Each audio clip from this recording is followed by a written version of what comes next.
的に拡張できる東京や大阪の道とは違い、平野が極端に狭く、山と川に挟まれ選択肢が少ない広島の道、ぜひ住んでいる地域の道と比べながら最後まで見ていってね。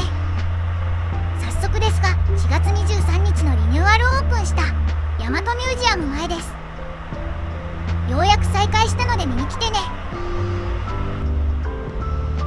ND ロードスター NA ND、 ここから先の光景がお気に入り。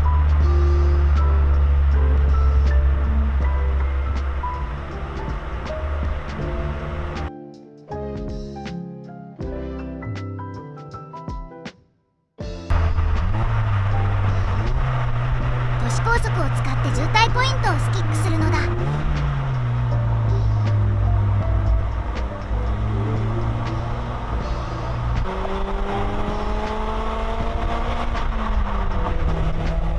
広島の交通量は大都市より少ないが、道路選択肢が少ないため局所的に詰まりやすい。そのため都市高速が作られたけど、地形のせいでルートが取れないのと、コストが高く用地買収も困難、財政規模も大きくないため中途半端な感じに。これが広島空港が都市部に作れず、山の中にある原因ともつながるのだ。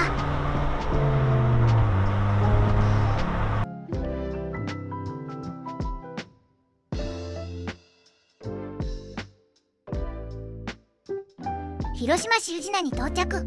かつては軍港として栄え、今は海の玄関口として大型客船の寄港地となっているのだ。今では再開発も進み、住宅街や商業施設も多いのだ。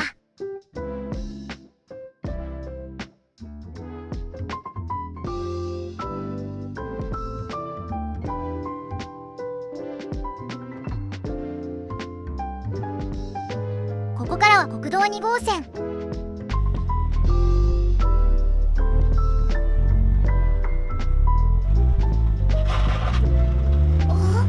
砂で滑った。国道2号線は高架工事のため絶賛工事中。3車線の道路の一部を規制して工事していて、2034年ぐらいには完成予定らしい。 2.3 キロの工事だけど結構な時間がかかるのは、河川をまたいだり建物密集地だったり路面電車の上を通ったりで結構大変なのである。ちなみにすでに3つの川を通ったけど気づいたかな？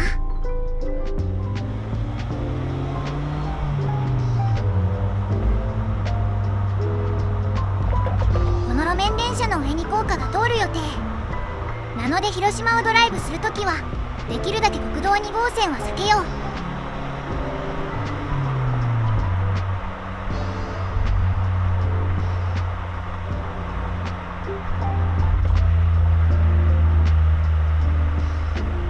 右に見えている高架は1990年代に完成して途中で切れているのだ。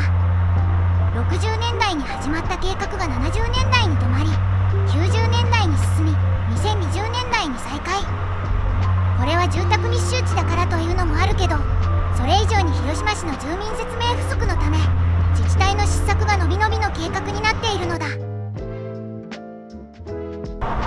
左に見えているのが新港川の太田川放水路である。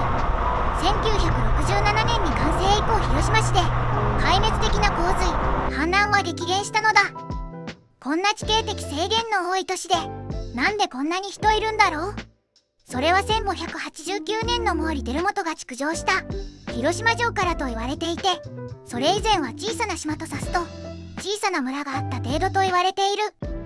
水上交通や経済の利便性を重視して現在の広島市周辺を選び、そこに家臣や商人を呼び、一気に町として整備されたのだ。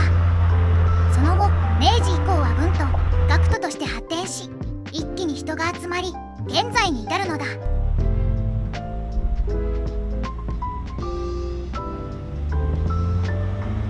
そういえば今回のドライブの目的を言ってなかったのだ。今回は五日市にある造幣局。造幣局は桜の時期に期間限定で開放されていて、八重桜の名所であるのだ。すでに左にあるのは造幣局の施設。1週間も開放されていないので、とてもタイミングが難しいお花見なのだ。また駐車場はなく、周辺はコインパーキングも少なめ。基本的には平日に来よ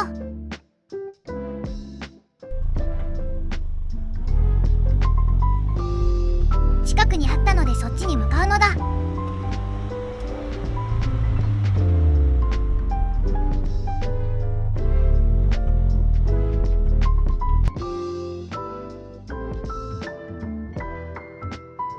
空車になっていると思ったけど、最後の1台が今ちょうど止まったようだ。しょうがない、地に行こう。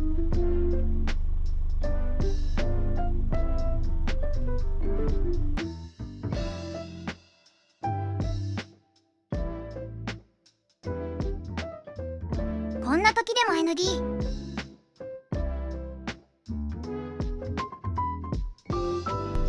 ここは空車ありということで、今回はここまで。次回絶景の八重桜祭りなのだ。なのでチャンネル登録と高評価をして待つのだ。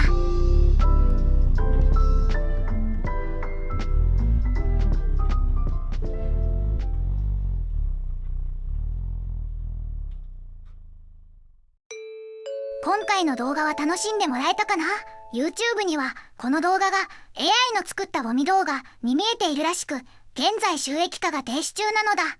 このゴミ動画をもっと見たいと思ったら、下の概要欄から買い用品やガジェットをチェックしていってね。シーズンによって変わるので要チェックなのだ。みんなのお買い物やチャンネル登録、コメント、高評価が次の動画を作る力になるのだ。なのでこれからも応援よろしくお願いします。